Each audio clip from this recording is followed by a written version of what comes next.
High বন্ধুরা, সব ভালো তো? চলো তোমাদের একটা জিনিস দেখানো যাক। এই যে কলকাতায় এত জল ভরে আছে, কারণ একটাই প্রবলেমের কারণেই সব জলটা ভরে আছে। এই দেখুন, তোমাদের যেটা দেখাবো, এই যে আদিগঙ্গা দেখতে পাচ্ছেন, এটা হলো আদিগঙ্গা। এইটাই কিন্তু পুরো কলকাতা থেকে সব, মানে এটা এটা বাইপাস আছে। আর এটা অনেক দূর গেছে। এটা আদিগঙ্গা বলে।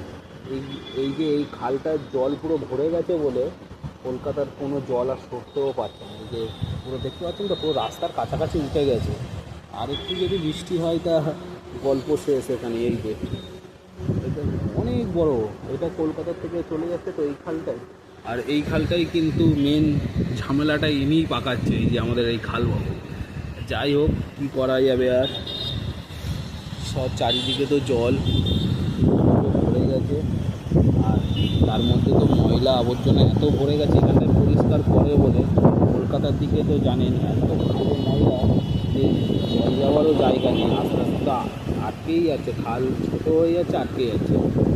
দেখা যাক কবে জল যাবে, কারণ পুজো তো সামনাসামনি চলে এলো। পুজো চলে এলো কি, পুজো হচ্ছে এখন থেকেই, সবাই তো ঠাকুর দেখতে বার হয়ে গেছে, সেটা না মহালয়ের থেকে ঠাকুর দেখতে বার হয়ে গেছে।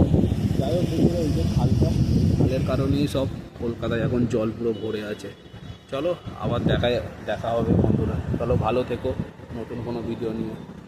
আর সবাই দুর্গা পুজো এনজয় করো।